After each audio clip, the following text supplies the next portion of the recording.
like the Angel Reese's of the world. She accepts the world of like the being a villain, being a bad guy. Juju Watkins is a freshman averaging 30 points, and like people like that.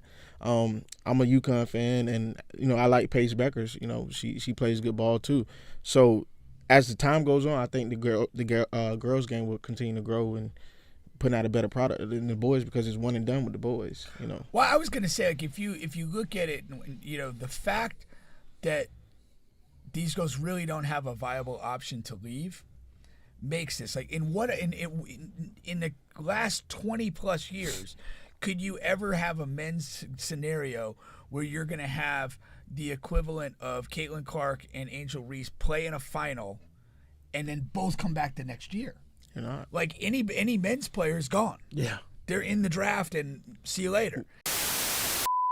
There's one article I read this morning that said, so far as of right now, the women's the tournament, ticket sales are outselling the men's by 5 times. By 5 times the amount. That's wild. Yeah, that's very considerable. So they, at least these top teams are gonna. You're talking about packed house sellouts at the LSU's, the South Carolinas, and Caitlin Clark's Iowa's team, all of that good stuff. And so just from the before we get into the actual tournament, let's just knock this out talking about the women's game versus the men's game and the excitement. Is this here to stay, or is this because of this group of women that they have? It is making it this way. The Caitlin Clarks, the Angel Reese's, the girl at USC. Is it because of the players, or is it the product of the women's game is really overtaking and outshining the men's, and this may be here to stay? I think it's both. The product that's out there and it's helping grow the women's game, and then these girls are more athletic than they've been normally. Caitlin's definitely her range. The NIL is definitely helping them too. Like the NIL, and I think the product. The women are staying in college. I think they have no choice but to stay, and they're just growing. Their development is getting better and better. Like the Angel Reese's of the world. She accepts the world of like the being a villain, being a bad guy. Juju Watkins is a freshman averaging 30 points, and like people like that. I'm a UConn fan, and I like Paige Beckers. She plays good ball too. So as the time goes on, I think the girls game will continue to grow and putting out a better product than the boys because it's one and done with the boys. Well, I was going to say, like, if you look at it, the fact that these girls really don't have a viable option to leave makes this like in the last 20 plus years, could you ever have a men's scenario where you're going to have the equivalent of Caitlin Clark and Angel Reese play in a final and then both come back the next year? Like any men's player is gone. Yeah. They're in the draft and see you later. And that now you've had this situation where you kind of had these two big names that everyone became acquainted with last year, continuing to be a story this year. And I guess the thing that you can say is, as far as building on it, I've always been cynical and skeptical about the women's game growing. I think the key to this is the Juju girl. Mm-hmm. Because she's a freshman, and if she stays 3-4 years, she's putting up crazy numbers. She's probably on a track where if this stayed, she'd probably chase Caitlin Clark's numbers. Yeah, she's on pace. She's on pace. No, she's on pace. So with that whole thing is you have to be 22 going into your senior year for them to leave. So she has to stay 3 years until they change the rule. Another big thing people don't talk about is the WNBA. They only got 12 teams. So since it's not an expanded league, the girls have to stay. Otherwise, you would have girls trying to go their first year and not make a roster. So the first round of the WNBA, I think they consider the first 10 picks are lottery picks, or the first 6 are lottery picks. And they're not guaranteed. After that, they're not guaranteed a roster spot. So that's why I think after the first 6 or so picks, you're not even guaranteed. You're not even guaranteed a roster spot. So there's no guaranteed money at all. Correct. That's why they go overseas. They make more money overseas than they do here in America. Yeah. Okay. We'll get into that on the back end. I wanted to make sure we stay here on the college level first, because that's a huge thing, that WNBA piece. So you have the biggest women's college basketball player right now, of course, is Caitlin Clark. All right. Now, in the men's world of basketball, our stars, our superstars, we require them to win, or they're just trash. We talk about them. That's how we talk about them. Correct. If you don't win, you're trash. And then even on the college level, and then on the collegiate level, and then if you didn't win on the collegiate level, you're already coming in with like heavy questions. Like even though Ben Simmons was the number 1 overall pick, his team not making the tournament, there was already talk like, man, he couldn't even get his team to the tournament. Man, what is going on with this guy? So if Caitlin Clark does not win, she's the no doubt number 1 best player in women's college basketball. If and apparently, I mean, what they're the number 2 seed in that bracket. What they're the second. They're number 1 seed, number 1, but the second number 1. The second number 1. Yeah. So if she doesn't win, what is that going to say about her, or will she even be looked at in that way? Well, I already had this conversation with multiple people. I think she's the greatest scorer of all time. So people are going to question, can she really win? She's not in that conversation for the greatest of all time because she hasn't won a title yet, which sucks because everybody think you should go by titles. We all think she's a great player, but how great is she if she doesn't win a title? That's how I've been looking at a lot of stuff for her. Again, not following this, like, is the supporting cast, the rest of the Iowa team, like, if they didn't have her, would they be a tournament team even? They would probably be. They'd be an NIT, in my honest opinion. Right. They'd probably be an NIT or 15, 14 seed, something like that. Right. So you're really elevating an otherwise mediocre roster. Correct, she is. To a top seed in the tournament. My question is, if somebody's so great of a player, why don't others come join her? You're in Iowa. That's the answer. Okay. I've never been. I've never been to Iowa, so I couldn't tell you. Watch Field of Dreams. And then just fucking. Do you go to school to? Don't you go to school to hoop and play ball or whatever sport it is? But if you could do that in a better place, you would. She decided to stay home. No, she's an Iowa person, no? Yeah, she is. Yeah, I get why she stayed, but you're saying why don't other great players maybe go play with her? Yeah. Because they're not from Iowa and they don't want that life.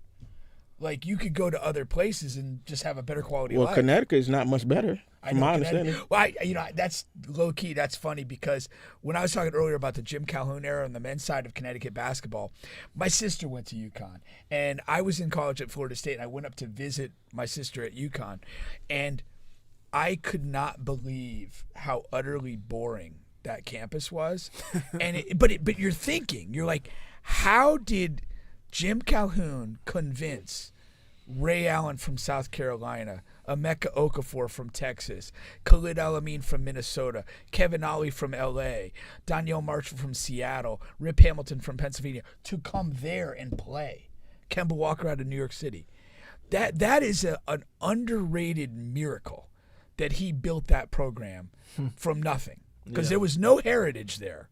There was no great, history to tap into. And, I mean, not only did it – and it wasn't like he just said, hey, we're going to just recruit the Northeast and get Boston and New York kids that can play and come here. He went nationwide and pulled people from everywhere. It was insane. Yeah. Like there's no parallel to it. I mean, it's really ridiculous if you've ever been to that campus because it's that boring. I haven't. It's about 20 minutes outside of Hartford, but like when you're on the campus, you feel like you could be in Iowa. There's just kind of like rolling farm fields, and there's nothing like connected or fun. Like, dude, it's miserable. Yeah, well, I plan on going one day. Please do.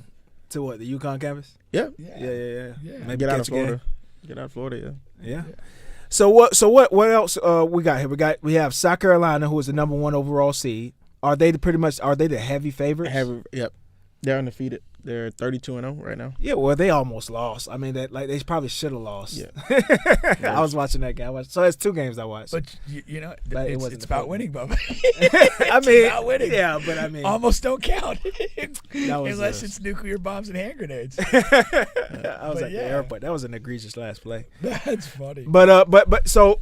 Is there a star player on that team, or is that just a collection of really good players? They play good team basketball. They play good. They got a center they build around, and everything else they good. Well, would you agree that the star of that team is the coach? Dawn Staley, yes. She's really the star. Yeah, because they built a really good program there for over the past 5-6 years. Mm-hmm. They've been really longer than that. Probably longer with than AJ Wilson. Yep. Yeah. So they good. Okay. What now? You mentioned being a UConn fan on the women's side. Like for a long time, they were the team. Correct. And Gino's still there, but like, what do you feel has kind of happened there where they've kind of dropped a level or so? The drop level injuries for the past 3 to 4 years. There's been a lot of injuries. Like this year, we have UConn has 6 players that's out. If you look at their roster, like out of those 6 players, 3 of them are starters. So last year, Paige Beckers missed. Year before that, I can't think of the name, but they out. Azzi's one of the best shooters in the country. She's out this year. They haven't had a whole team. So, have 3 regular starters that have basically missed the whole year? Correct. No, they got 6 players. Well, 6 players are out. All 6 was going to make an impact. All 6 was going to make an impact. So fully healthy, what would have been their ceiling? What I think national championship easily. Easily, man. they easily like that because they can go 10 deep with that, with that roster that they have. So, what should we expect out of the LSU's and USC's? Those are sort of the fan favorites that people have kind of latched on to. So unfortunately, USC is pretty good too, but Iowa, LSU, and UCLA, they all in the same bracket. Yeah. So one of those teams, Wait a 2 of minute. those teams won't get there. So, Iowa, Is a 1 seed. LSU is a 3 seed. and South Carolina? No. Oh. UCLA. UCLA. Okay. Yeah, they're all in the same region, so they That's won't tough. make it. They won't make it to. Like a Final Four. They won't make it to Final Four. Only one of them gonna make it to Final Four. They can So- go to Elite Eight, but Yeah. So if you're going to have a rematch of Angel Reese and Caitlin Clark, it'd You be can't. potentially in a that is 16 Elite Eight. game or Elite 8 game. Yep. Wow. Yep. Okay. How good is USC with the Juju girl? Good with her or without. No, with her. Like, I mean, Oh, do she's they like have a that. chance to? I don't think make they a have. I Final don't Four think they're run? gonna win it all. I don't think they're gonna. They don't got enough, but they're Elite Eight for sure. Elite 8? For sure. Outside chance at the Final Four? Outside chance, yes, because they'll match up with UConn. But I think so. She's really good enough to get them there. I don't think they have a chance to win it all though. UConn and USC are in the same bracket. They're in the same region. They Same can't region. meet each Okay. other. Now, where's South Carolina? The undefeated They're team up coming north. from? They're not up north. They're in the Albany region. So they're in Albany, which is South Carolina. So that's Okay. what it's called Albany, but their games are in South Carolina.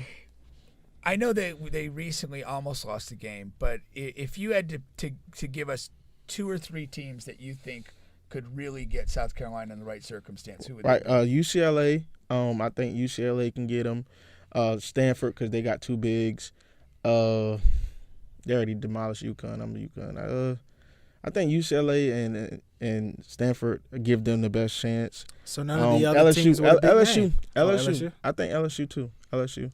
They've seen them 2 times already. LSU just shoots themselves in the foot, so I think they would have it there. I'm not It's- that big it- on LSU's team. LSU's coach is a shitty human being. Kim Monk, I'm not a fan of hers. They got on that team. They got too many Chiefs, not enough Indians. Everybody wants the ball. Everybody wants to score. And Angel Reese, she's the alpha, but everybody else want the ball too. So Isn't she the same coach that coached Brittany Griner, Brittany Griner at Baylor, yes sir. who refused to really say much about her when she was in prison? Yeah. That's why I say she's a shitty human being. Yeah. And then her reaction to the dust up during the LSU game. Yeah, I wish she was hoping that was Angel Reese. You setting your player up for failure, in my opinion. Like, why would you say that? Yeah. 6'7" is 6'7". I'm not trying Cardoso, and I'm a man. Nah, I'm good. I just don't. Is her point that because she feels like Angel Reese would have roughed her up more, or like? I think her point was Angel Reese was taller and bigger, so she may not have done that to somebody who's taller. Flage is like 5'10", like her 5'11". size. Like basically pick somebody your size. That was Yeah, if you were me. I don't know what the hell that is.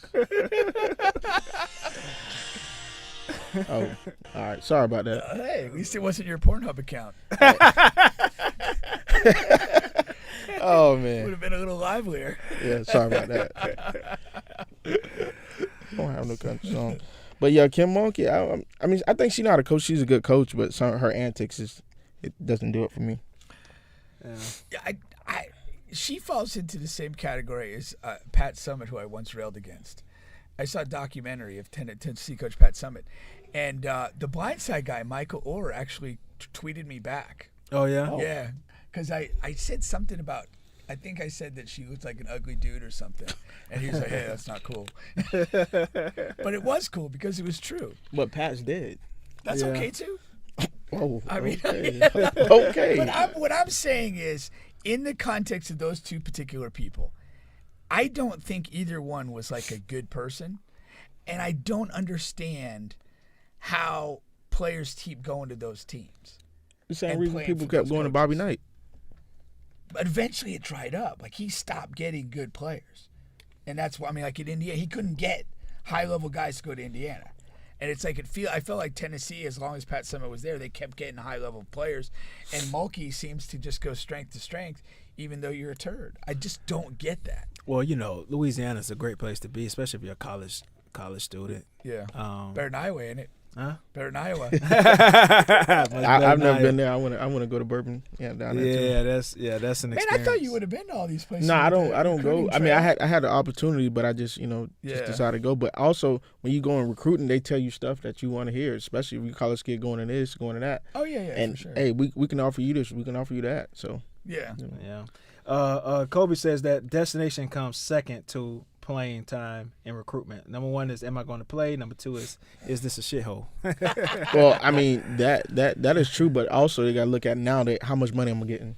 Oh sure. yeah, And that plays a that factor plays a now. factor too. That plays a factor now. That's probably number one now. Yeah. No, Well, but let Nick to Saban me, say like that. when you look at Iowa, like that whole situation, as far as other high level elite recruits going to play with Caitlin Clark, Iowa's not an attractive destination. I don't know how much NIL money Iowa would have in relation to other schools. And then my other point, if you're going there, you're not going to supplant her as being the person. So whatever resources they have, NIL, whatever, marketing, it's all her. And unless you're going there on the same timeline she is, you don't want to be there after her. And then you're playing with the rest of the NIT crew girls. Like, that's not the answer. My point is, it is a tough sell to get other elite recruits who might not be from Iowa to go to that school and play.